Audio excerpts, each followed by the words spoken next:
I feel really excited. I've been in Nara before as a tourist. Oh, you've been there? Yeah, You've been here before? Oh. And when I got the invitation to come, I was like, yes, I would love to come back. I had really good memories. I only came for 1 or 2 days, but I always wanted to come back, and so I'm really excited to be a part of the festival, to meet the other filmmakers, to watch their films, and also to meet people that are involved with the festival as well.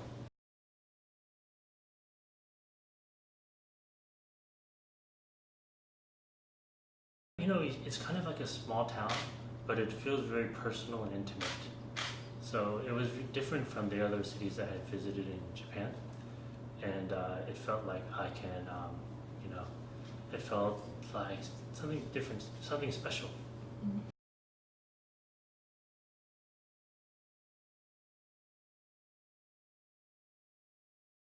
I came back to hoping to look further. Yeah, actually, even these some side streets. Sometimes memory is can be very foggy. Sometimes you forget, and when I came back this time, I was driving past some streets or some shops, and suddenly things that I had totally forgotten come back to my memory, and I was like, oh yes, I remember this street, and so I'm very excited to go explore the city. Yeah.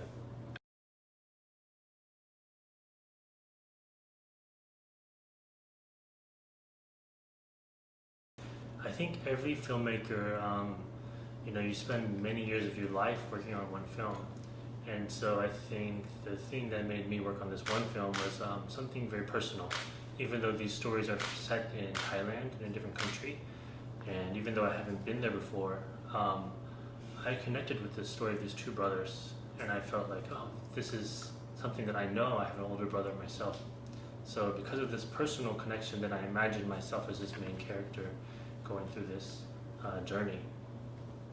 So from the beginning, so you have very synchronicities between your personal relationships and stories. Right. I think, yeah, as a filmmaker, as a writer, I think you always need to find something personal in this film or this story to really to motivate you to work on it.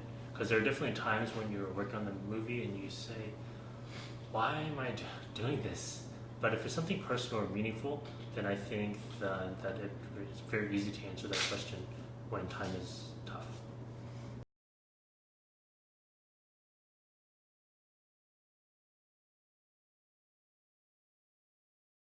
You know, this is my first film, so I think I had been working on film now for about 7 to 10 years, and I'm not with, you know, every filmmaker's dreams to make their first long feature, and this was my last chance. I felt, you know, I was 30 something, and all my other friends had houses or cars, and it's like, what do I have? So I was kind of like, this is my last chance to try something. If I can't do it, then I'll accept, and you know, I'll accept reality, and I don't know what I'm going to do, but so I think that for me, for a personal level, it meant a lot that I was able to make the film and show it. Yeah, I'm very lucky because I think I know what it's like to fail. I had the taste of failure in my mouth because there was a version of the film that was not very good. And then I was like, oh my God, what am I going to do? You know, I tried to make a movie, we made it, and it's not good. So I'm very thankful that it did in the end turn out well.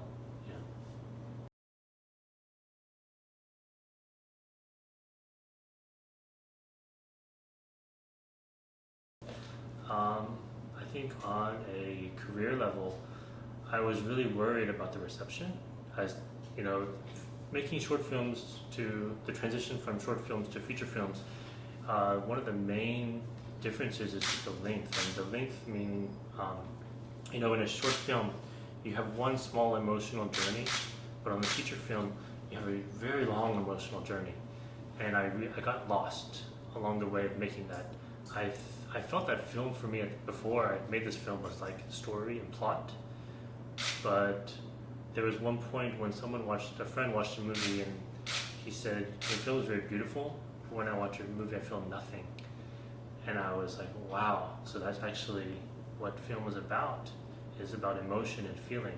If you watch something and even though you can understand everything, you don't feel anything, then what's the point? So I realized how important it is for people to have an emotional connection to a movie film. So I think I learned that was very important for me career-wise to learn this. Maybe every filmmaker goes through that.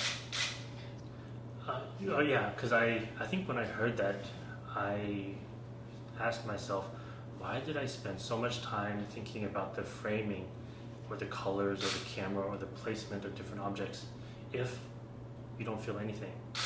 And then I was like, why did I spend so much time on that instead of on the actors? But thankfully we edited the film in a different way. And this time we looked at just the emotion, and we cut out the scenes that had no emotional purpose. And after that I realized, oh yeah, like everything has to do with the acting and the emotion. Otherwise, all the time you spend to set up the camera, to collect the sound has no meaning if it doesn't add to the emotion for the film.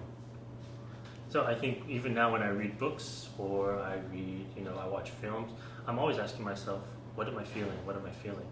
And if I feel nothing, I'm thinking, okay, this could be better.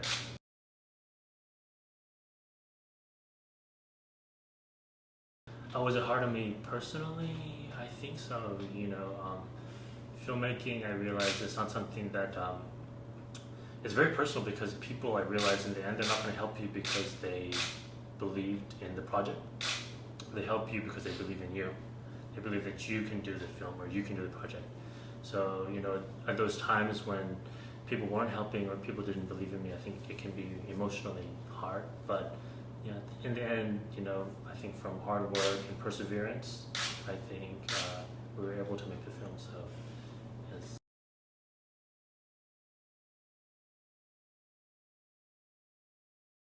But not just that, I think even when we're shooting the film, the emotional scenes, I knew they worked because I would look around at the staff, and when the actor is crying or there's an emotional scene, then everyone else is crying. I'm like, okay, that's good. Yeah.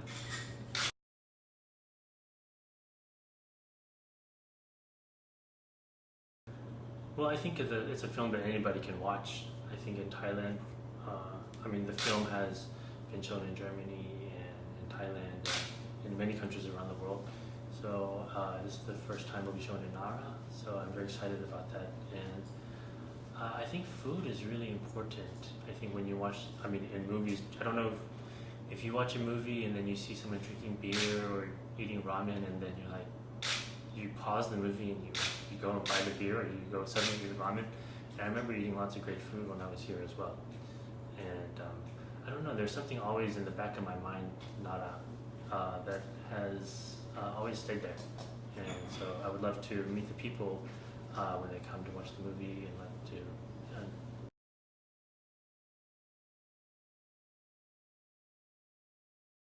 I think I view the world in the same way I've always viewed the world. I've always taken pictures. I've always asked a lot of questions.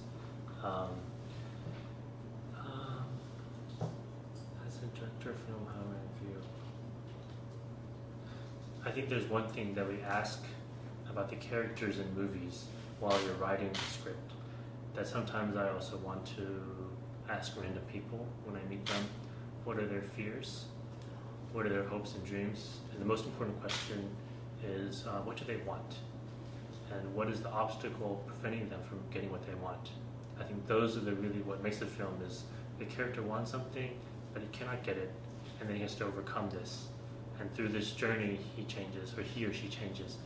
And I think after making films, I've always been curious about this in everyday people, because actually everyday people are the people that inspire films, the writing and the stories, because you can't really write a film if you don't know about people's motivations and also their fears.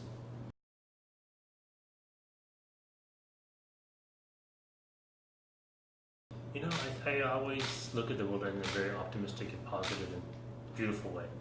I always try to look at the beauty in everything. There's always beauty in something. And so even when you're making film, there's a lot of times it can be very discouraging, or you want to give up. But I think not giving up, and also looking at, always seeing that there's a brighter side. There's always something that's beautiful that you can find in everything.